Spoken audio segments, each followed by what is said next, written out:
If he's going to kill June, Yao has no chance of resurrection and will die there, too. He moved quickly.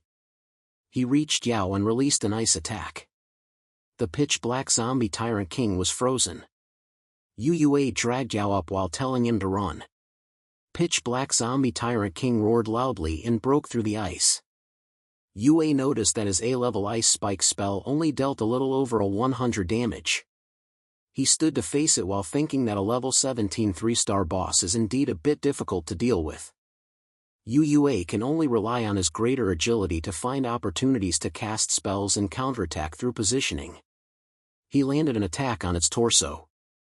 Yao looked at his men and asked what they were waiting for.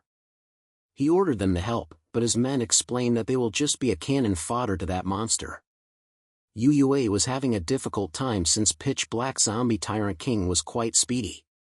Not long after he was thrown to the ground, RMC was indeed in a dire situation. The weapon was an inch away from Yue's face.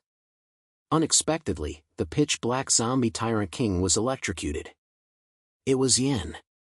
Yue got back to his feet quickly and unleashed a powerful attack. The other guild members were amazed on how those two could fight against a 3-star boss. Yao recognized Yen. He couldn't help but be impressed with the effects of their skills. But he's proud of Yue and has faith that he could beat that monster. He admitted that if it was them against a 3-star boss, they would have died tens of thousands of times already. He got excited at the thought of recruiting Yen and Yue into his supreme guild. His men reminded him that Yen is the second lady of the Su family, and he can't handle Yue either. Pitch-black zombie tyrant king let out a loud roar from the pain of receiving powerful attacks. It's trying its hardest.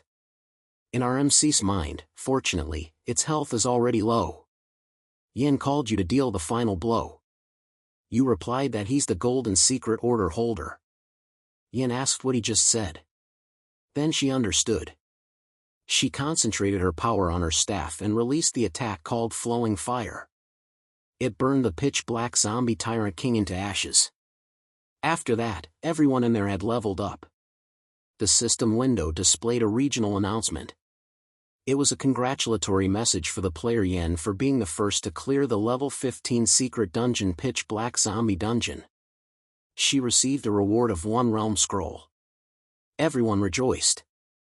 Yao hugged Yue while saying that he's a lifesaver. You blamed him for Jun's escape. Yue thought of Yao as troublesome.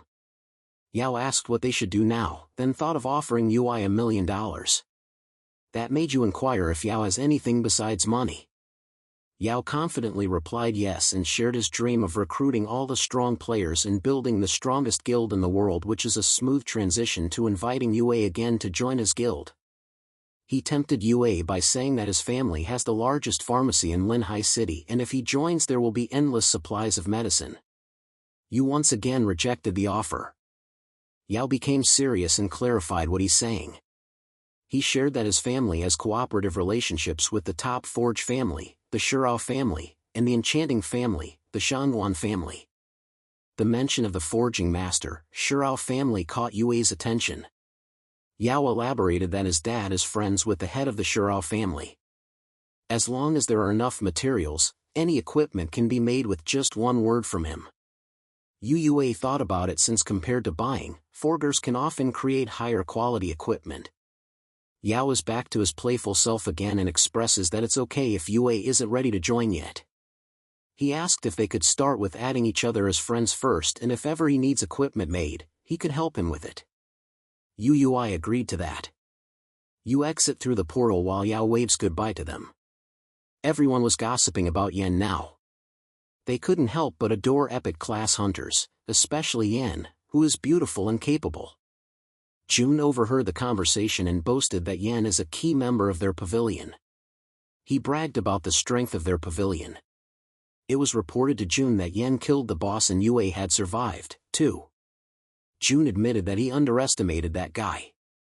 He didn't expect Yue to use a secret realm and trap and ambush them. His hate for Yue made him more eager to kill him. Jun's henchman pointed out that Yue's strength is formidable, and he even has the backing of the Supreme Guild.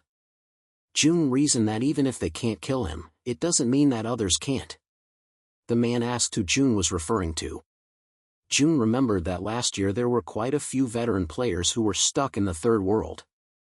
Their levels are at least over 30. June was certain how those people can't ignore Chin family. June expressed, you wait and wager that if Yue can survive the third world, he would eat at the forest. Yen asked Yue if he considers her an enemy because of June. Yue simply replied that he only has one enemy and that is June. But of course, if Misty Rain Pavilion insists on helping that person, he wouldn't mind having a few more enemies. Yen replied that there's no way she'd help that person, and that just like our MC, she hates him, too. She brought out the loot and told Yue that since he let her take the last hit earlier, it all belongs to him. In Yue's mind, refining those equipment and skill books will greatly enhance his damage and health limits. The system window appeared with a regional announcement. A zombie tide will invade in 30 minutes. That round of the zombie tide is level 15. As long as they survive the zombie tide, the world quest should be completed and they can head to the third world. Yen and Yue got ready. A few moments later, a brown-haired woman walked past Yen and rushed to Yue. The lady admitted that she was wrong and asked for his forgiveness. Yue asked her what she meant. She explained that Yao doesn't want her anymore. Yen uttered that now Yao doesn't want her, she would come looking for you. What does she even think of you? Yue admitted that she was bothered by his lack of money before, but she reasoned out that there's no girl who hasn't dreamed of a good life with wealth. She added that Yue is impressive now with a bright future ahead. She suggested that if they got back together, they won't argue anymore, and she promised to make him happy. Yue had a smirk on his face. Yen commented that he's shameless. Suddenly, they heard a loud noise. Yue panicked that the zombie wave was coming and they had no time to prepare. Yue was calm. Yen was ready to face them, and fortunately, she made some adjustments after the secret realm ended. Yue responded to her using her words. He has a bright future. So he asked why would he want someone like her. He told her to get lost. Yue was dumbfounded. She told him that he changed. The old Yue would never say that to her. The zombies arrived. Yen released an area attack. She announced that since there's too many, she wouldn't be able to control them all. Yue ordered the silver-armored scorpion to go to Yen first. It helped Yen fend off the zombies. Yue casted a fire and burned several zombies all at once. Then someone asked for Yue's help. It was Yue. She was being dragged by two zombies. Yen was about to rush to her aid, but Yue stopped her. He told her that she won't be able to save anyone and she'll end up getting killed, too. Yue was about to get eaten.